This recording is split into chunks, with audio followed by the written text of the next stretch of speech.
রাত তখন বেশ গভীর। হাওয়া কেমন যেন স্যাঁতস্যাঁতে, সঙ্গে মেঘে ঢাকা আকাশে বিদ্যুতের মাঝে মাঝে ঝলকানি। গাছের তলায় দাঁড়িয়ে শশাঙ্ক, তাপস আর গোপাল ধীরে ধীরে পরিকল্পনা সাজাচ্ছিল। তাদের চোখে লোভের ঝিলিক, মনে শুধু একটাই কথা লুকিয়ে রাখা, সোনাগুলো ফের হাতে পাওয়া। অনেকদিন হয়ে গেল, সোনাগুলো এখানে চাপা পড়ে আছে, আজই নিয়ে আসতে হবে।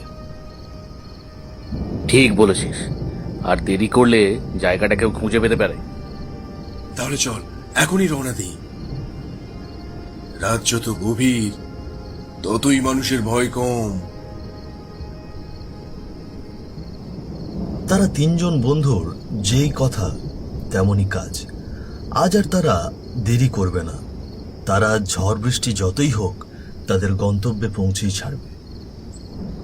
কিছু দূর যেতেই তারা দেখতে পায় দূরে দুটো টিমটিমে আলো।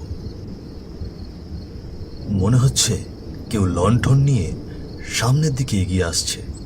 কাছে আসতেই দেখে রঘুনাথ। এই যে কিরে, তোরা এ সময় কোথায় যাচ্ছিস? শ্মশান ঘাটে যাচ্ছি, একটু কাজ আছে। কি কি কি হেই, কি বললি? এই তোরা পাগল নাকি? আজ বাদলা রাত, তোরা শ্মশানের পথে যাস না? এইসব ভয় দেখানো গপ্প শোনার সময় নেই, কাজ শেষ করেই ফিরবো। আমি বলছি শশাঙ্ক, আরে বাবা, রাতটা ভালো না, তোরা যাস না। আরে ভালো মন্দ পরে দেখা যাবে, আগে কাজটা সেরে নিয়ে চল। তারা তিনজন নদী পাড়ের রাস্তায় পৌঁছতেই তখনই আকাশের মেঘ হঠাৎ ফেটে ঝড় বৃষ্টি শুরু হলো। বিদ্যুতের চমকে এক একবার পদ্মার ঢেউ সাদা হয়ে উঠছিল। শ্মশানঘাটে পৌঁছানো মাত্রই হাওয়া যেন কানে ফিসফিস করে কিছু বলছিল, আর কোথা থেকে যেন মাংস পচা গন্ধ আসছে। চারপাশে পড়ে আছে পুরনো চিতার ছাই, ভাঙা প্রদীপ, আর মাঝে মাঝে কাকের ডাক। কি রে, বাতাসটা কেমন ঠান্ডা হয়ে গেল না? আর এমন পোড়া পোড়া গন্ধ কিসের? এখন তো এই শ্মশান খুব একটা ব্যবহার হয় না। চুপ কর, মনোযোগ দে, আমাদের জায়গাটাই খুঁজতে হবে। কি রে, কোন জায়গা? আমার তো ঠিক মনে নেই। আর একটু সামনে একটা ঢিপি আছে, ওখানে। হ্যাঁ, এখানেই আমরা সোনা লুকাইছিলাম। তারা মাটি খোঁড়ার প্রস্তুতি নেয়। ঠিক তখনই তারা বুঝতে পারে মাটি খোঁড়ার মতো কিছুই তাদের কাছে নেই। তারা এদিক ওদিক তাকিয়ে দেখে কোথাও কিছু পাওয়া যায় কিনা। এই শ্মশানটা অনেকদিন ব্যবহার হয় না, কিন্তু দেখে মনে হচ্ছে কিছুক্ষণ আগেও এখানে কারো শেষ কাজ সম্পন্ন হয়েছে। কিছু দূর চোখ পড়তেই গোপাল দুটো কোদাল দেখতে পায়। ওই যে কোদাল, দাঁড়া, আমি নিয়ে আসছি। ঠিক আছে, যা, ভালোই হলো, নিয়ে আয় নিয়ে আয়। দেখ কিছু বের হচ্ছে নাকি। এই ভালোভাবে আলুটা তো ধর। টর্চের আলো যখন গর্তে পড়ল তখন তারা দেখল সোনার বদলে সেখানে ছড়িয়ে আছে মানুষের হাড়গোড়। কিছু হাড়ে এখনো মাংসের টুকরো লেগে আছে। মাটি লালচে হয়ে আছে, যেন রক্তে ভিজে আছে। গোপালের হাতে একটা খুলির মতো কিছু ধরা পড়তেই সে ভয়ে চিৎকার করে ফেলে দেয়। হাওয়া হঠাৎ আরো জোরে বইতে শুরু করলো, আর ঠিক তখনই মনে হলো যেন পেছন থেকে শিয়ালের ডাক আসছে।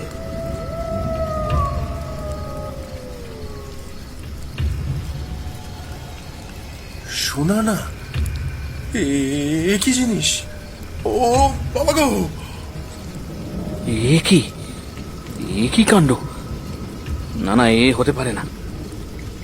এ তো দেখি মানুষের হাড়গোড়। ওরে পালা রে, পালা! বিদ্যুতের হঠাৎ ঝলকে তারা প্রথমবার মহিলাটিকে স্পষ্ট দেখল। তার পরনে পোড়া শাড়ি, গলার একপাশে পোড়ার দাগ স্পষ্ট বোঝা যাচ্ছে।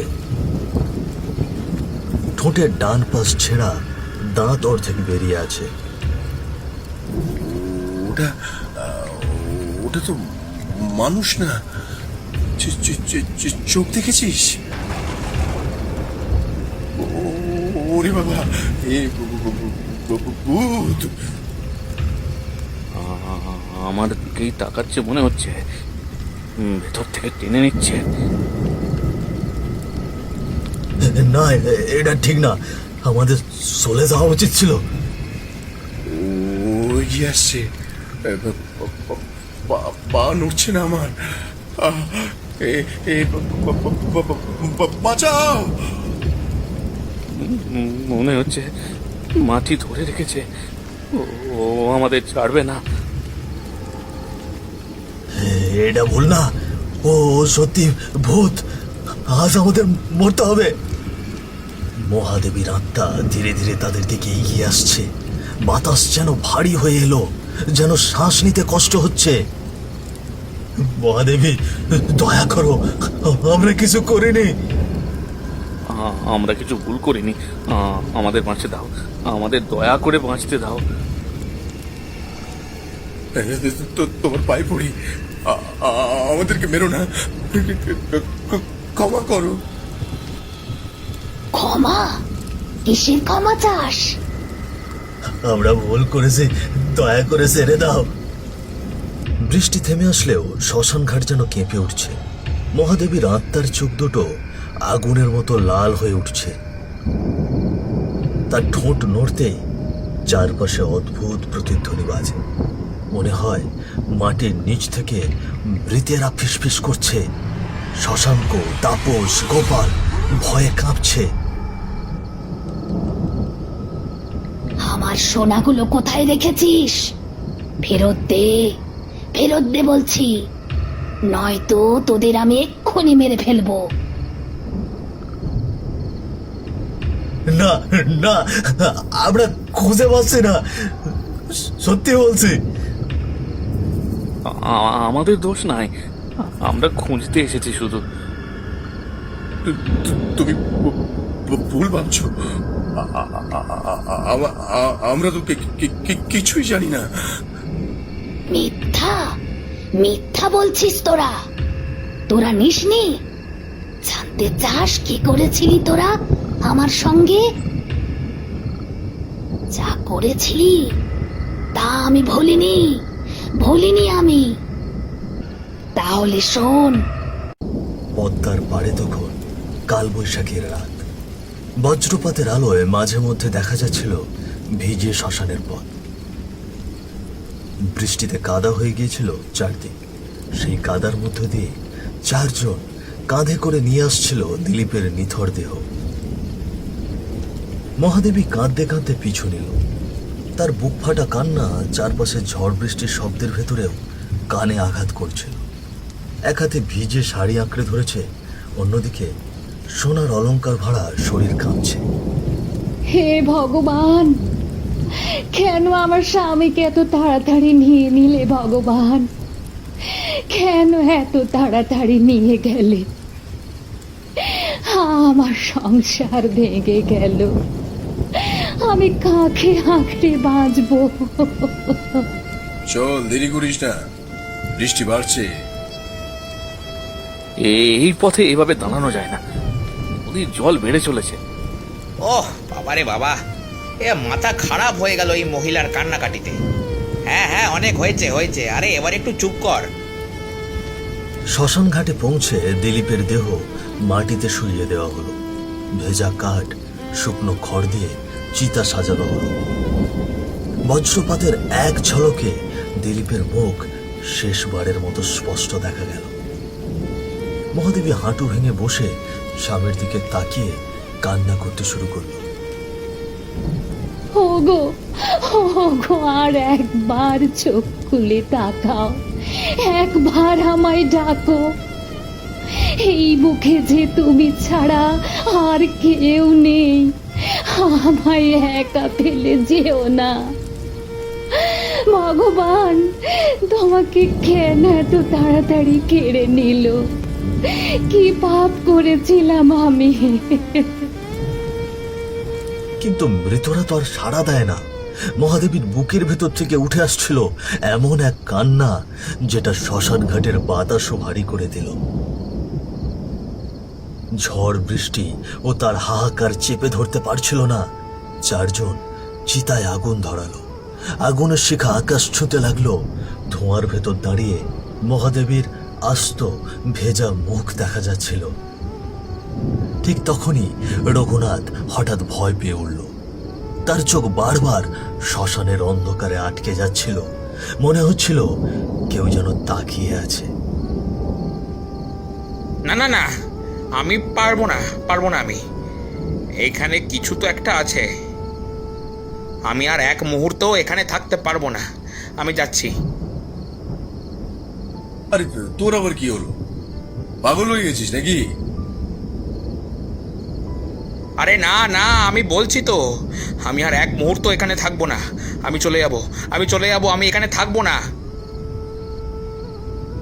রঘুনাথ দৌড়ে অন্ধকারের ভেতর মিলিয়ে গেল। ঝড় তখন আরো জোরে বইতে শুরু করেছে।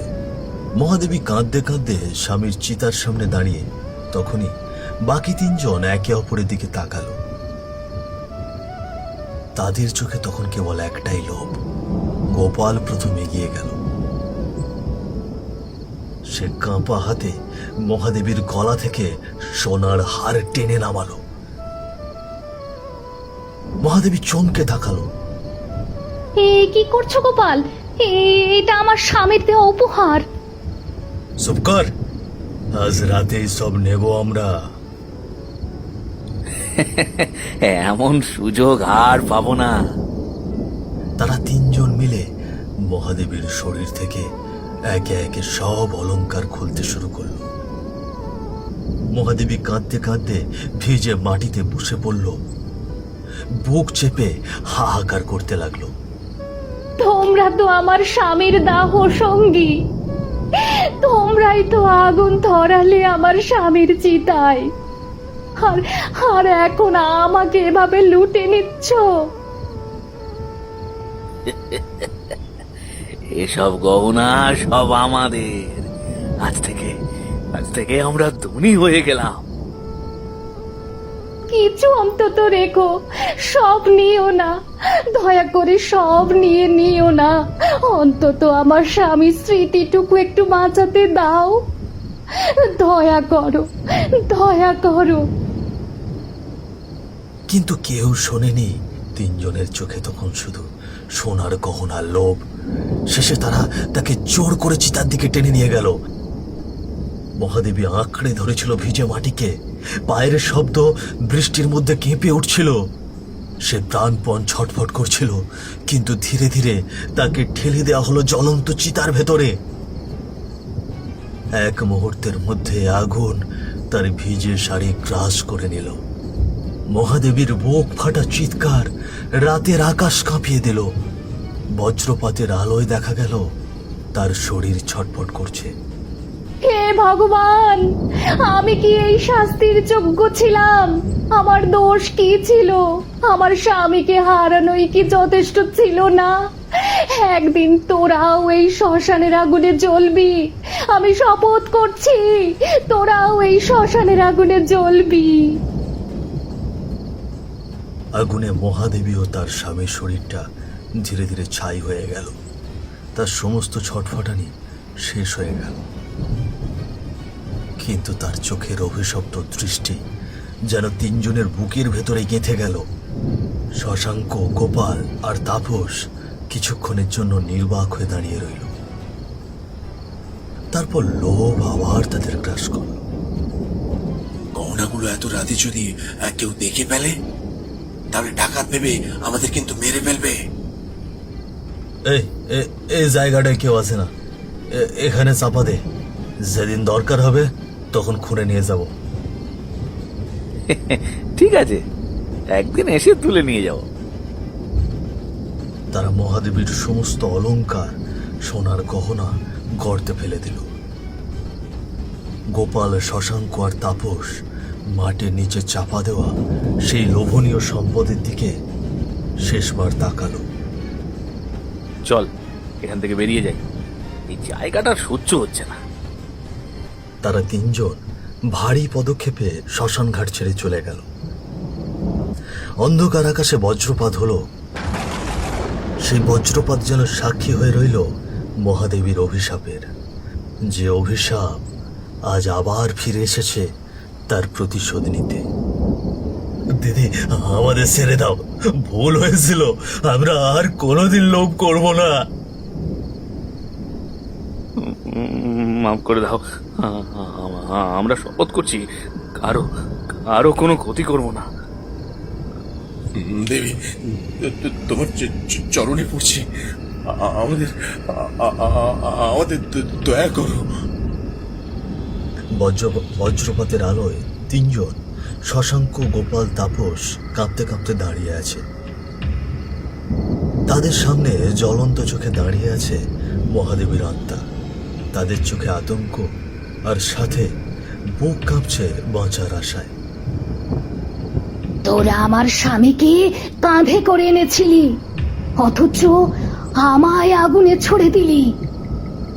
আমার কান্না শোনিসনি তোরা, আমার আর্তনাদ শুনিসনি। তাই আজ আমি এসেছি প্রতিশোধ নিতে, প্রতিশোধ। না না, আমাদের ছেড়ে দাও, আমরা ভুল করেছি, আর কখনো করবো না। প্রথমে সে হাত বাড়িয়ে শশাঙ্কের গলা চেপে ধরল। মুহূর্তের মধ্যে শশাঙ্ক নিস্তেজ হয়ে মাটিতে লুটিয়ে পড়ল। তার এই অবস্থা দেখে তাপস পালাতে চাইল, কিন্তু মহাদেবী তার চুল টেনে ধরে মাথা আছড়ে দিল চিতার ধারালো কাঠের উপর। তাপস রক্তে ভেসে গেল। সবশেষে গোপাল কাঁপতে কাঁপতে পা ধরল মহাদেবীর। আমার ছেড়ে দাও, আমি পাপ করেছি। কিন্তু মহাদেবী তার দিকে তাকালো না, এক টানে তাকে ছুঁড়ে দিল আগুনের ভেতর। চারপাশ নিস্তব্ধ হয়ে গেল।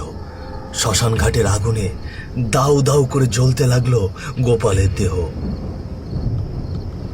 তিনটি প্রাণ এক রাতেই শেষ হয়ে গেল, যেমন ভাবে মহাদেবীর প্রাণ শেষ হয়েছিল সেই ঝড় বৃষ্টির রাতে।